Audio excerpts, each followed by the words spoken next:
Ajay, good afternoon. જણાવો શા માટે તેજી જોવા મળી કેઈઆઈ ઇન્ડસ્ટ્રીઝમાં? જી બિલકુલ, કેઆઈ ઇન્ડસ્ટ્રી આજે કહી શકાય કે મિડ કેપનો હીરો તરીકે જોવા મળ્યો હતો. ઓલમોસ્ટ પરિણામ બાદ જો સારી તેજી ઓલમોસ્ટ 8 થી 8.5% તેજી આપણને સ્ટોકમાં જોવા મળી હતી. પરિણામ ઓલમોસ્ટ જોઈશું અનુમાનથી બહુ જ બેટર જોવા મળ્યા. કોમેન્ટ્રી બી પોઝિટિવ હતી. પહેલાં નંબર્સ અને એમાં પોઈન્ટ હું હાઇલાઇટ કરી દઉં તો નંબર્સ ઇવન જો નફો 40% ગ્રોથ હતો, અનુમાનથી બેટર. ઇવન આવક double digit higher side growth હતો. એબિટા ઓલમોસ્ટ 53% જમ્પ અને જે માર્જિન હતું, જે અનુમાન હતું એનાથી પણ બેટર આપણે જોઈશું તો 200 બેસિસ પોઈન્ટથી વધારે ઇમ્પ્રુવમેન્ટ જોવા મળ્યું. અને જે પણ વાયર્સ અને કેબલ્સની જે ડિમાન્ડ વધી રહી છે એનો બી સારો સપોર્ટ આપણને જોવા મળ્યો.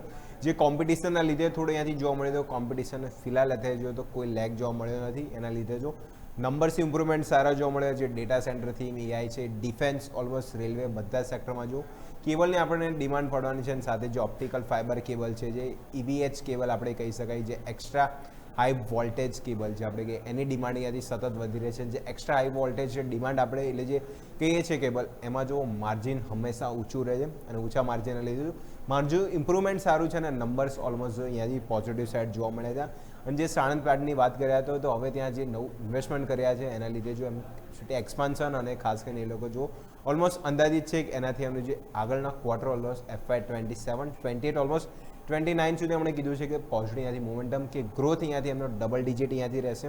સાથે એમનો વોલ્યુમ ગ્રોથ બી અહીંયા જોઈશું તો એ લોકો આશા માની રહ્યા છે કે હાયર સાઇડ જોવા મળી શકે છે. અને જે કંપનીને આપણે જોઈશું તો ડીલર ડિસ્ટ્રીબ્યુશન સેલ્સ એ બી એમણે કીધું છે કે અહીંયાથી જોઈશું 41 પોઈન્ટ એટલે નિયર બાય આપણે કહીએ તો 42% આજુબાજુ. એટલે જે ટોટલ સેલ્સમાં વાત કરીએ તો એ લોકો જે રિટેલ સેલ્સનો હિસ્સેદારો છે હવે અહીંયાથી લોકો વધારવા જઈ રહ્યા છે. FY27 જે રેવન્યુ ગાઈડન્સ હવે જો હમણાં વધારીને ઓલમોસ્ટ 25%, જેમાં સાણંદ પ્લાન્ટની આપણે વાતચીત કરી હતી, જે 25% આજુબાજુ કર્યું છે. અને જે આગામી સમયે જે હમણાં વોલ્યુમ ગ્રોથ છે જે ડબલ ડિજિટ 18% રાખ્યો છે. અને જે ટોટલ ગ્રોથની એ લોકો માને તો એમણે જોઈશું એ ગ્રોથમાં આપણે 20% આજુબાજુ એમણે ગાઈડન્સ આપી છે. એટલે જો નંબર્સ અને હજી ઇવન એ લોકો પોઝિટિવ માની રહ્યા છે. અને FY27 માટે એ લોકો જે ઓપરેટિંગ માર્જિન છે, માર્જિનમાં બી એ લોકોએ ગાઈડન્સ વધારીને 11 થી 12% વચ્ચે રહેવાનું અનુમાનિત રાખ્યું છે. અને એ બાદ સ્ટોક જો આજે આપણને ટોપ ચાર્જેબલ એટલે જોઈશું કેબલ આપણને જોઈશું જે તેજીનો ગિયર આપણે કહી શકાય કાં તો તેજીનું કેબલ કહી શકાય એ રીતના મોમેન્ટમ જોવા મળી હતી. એટલે જોઈશું મેનેજમેન્ટ પોઝિટિવ, આપણે પોઝિટિવ ગાઈડન્સ અને જે નંબર પોઝિટિવ થાય એ બાદ સ્ટોકમાં જોઈશું મિડ કેપનો હીરો આપણે કેઆઈ ઇન્ડસ્ટ્રી જોવા મળી હતી. યસ. ઓકે, તો આ છે કેઈઆઈ ઇન્ડસ્ટ્રીઝના હાલચાલ જાણી ગયા.